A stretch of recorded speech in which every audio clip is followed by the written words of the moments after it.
Que ce fut un très très très long combat, que ce fut une très grande épreuve des Jeux Olympiques pour l'équipe de France de football de Thierry Henry ce soir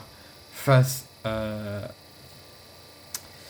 face à la Guinée, excusez-moi j'ai eu un blanc.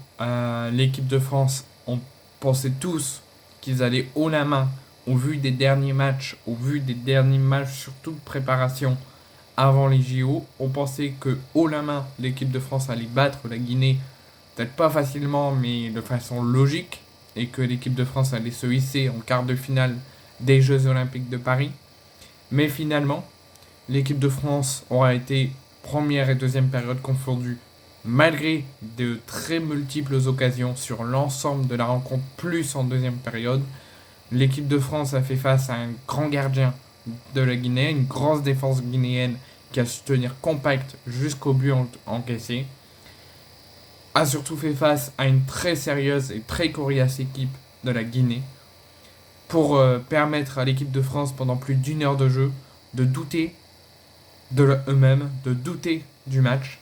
avec donc deux buts encaissés par l'équipe de France à la 40e et à la 45e, mais refusés par la VAR. Donc première période très très difficile pour l'équipe de France de Thierry Henry, qui a tenté beaucoup d'occasions, mais beaucoup trop peu pour espérer mener à la mi-temps, mais a surtout beaucoup concédé de contre-attaques et d'occasions de la Guinée, dont deux buts, mais qui ont été refusés. Donc l'équipe de France a fait une première mi-temps où ils sont logiquement logique qu'ils soient à 0-0 à la mi-temps, mais ça serait encore plus logique qu'ils se retrouvent menés à la mi-temps tellement qu'ils ont fait une très mauvaise première période. Ils ont certes attaqué, mais c'était beaucoup trop peu pour espérer mener. Ils ont trop concédé, trop cédé d'occasions en première période, donc il y aura vraiment beaucoup de travail. C'était une première période très inquiétante et très douteuse des Bleuets de Thierry Henry par rapport au match des États-Unis, mais surtout plus particulièrement au match de préparation estivale juste avant les JO. Donc à la mi-temps 0-0, mais la Guinée haut la main maîtrise ce match, la domination a tout à leur faveur et méritait de mener à la mi-temps. Ça s'est confirmé encore jusqu'à la 60e minute où il n'y a pas eu de but de la Guinée, mais toujours des Guinées oppressants, des Guinées qui récupèrent chaque perte de balle française, qui les met dans le doute, qui attaquent, qui tentent beaucoup d'occasions, qui font face à une défense française beaucoup trop fébrile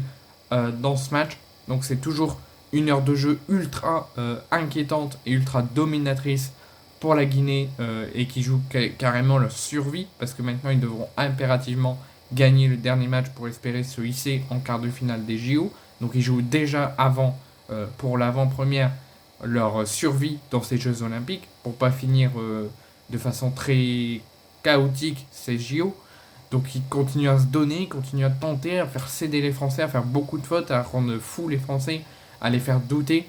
Et c'est seulement grâce à une première défaillance de la Guinée, à un premier doute de la Guinée dans ce match, il aura fallu attendre plus d'une heure de jeu, tellement que les Guinéens ils ont été présents, omniprésents, oppressants, du rentre-dedans sur les Français, qui ont amené aux Français à n'y croire plus trop et à concéder des occasions beaucoup trop. Et c'est seulement grâce à un but de Sidia que là c'est devenu de plus en plus accéléré, le niveau s'est haussé, la Guinée a un petit peu perdu pied, l'équipe de France a un petit peu repris sur les 10-15 dernières minutes de la 75e à la fin, un petit peu la domination, un petit peu le jeu, avec beaucoup de contre-attaques, beaucoup d'occasions. Et sur la fin de deuxième mi-temps, il y a uniquement la défense de la Guinée qui a été présente sur la fin de match, mais l'offensivité est côté bleu, l'offensivité qui était omniprésente. Donc on a assisté à un très gros match, euh, beaucoup de doutes, beaucoup d'erreurs qui auraient pu être fatales pour les Bleus de Thierry Henry. Donc d'ici le match contre la Nouvelle-Zélande, j'espère qu'ils ne le prendront pas à la légère, qui travailleront les gros erreurs et fautes commises sur cette rencontre, qui hausseront leur niveau de système et de travail à l'entraînement. Et que j'espère que même si là, on peut le fêter, on est officiellement en quart de finale des Jeux Olympiques, mais la performance n'a pas été là, ou peut-être sur seulement 15-20, un petit quart d'heure d'extrait de jeu sur ce match. Sinon, sur l'ensemble de la rencontre, on a beaucoup trop douté, on a manqué clairement d'efficacité et on a eu du mal à se montrer au niveau des Jeux Olympiques et au niveau d'une grande performance pour se hisser en quart. Donc malgré tout, le jeu n'a pas été en notre faveur, le football non plus, mais la compétition l'a été. Nous sommes officiellement en quart de finale des Jeux Olympiques. C'est la deuxième grande nouvelle après que l'équipe de France de Antoine Dupont a réussi à gagner les Jeux Olympiques et à gagner surtout la médaille d'or pour la suite de l'histoire de l'équipe de France, qui deviennent la première équipe à être championne olympique du rugby à 7, et je les félicite et je leur dis un grand bravo. Deuxième bonne nouvelle, malgré une performance très douteuse, l'équipe de France masculine de football est en quart de finale. L'équipe de France féminine d'Hervé Renard pourra également l'officialiser demain en cas de victoire contre le Canada, qui, je répète, côté féminine, a eu un retrait de 6 points par la fédération.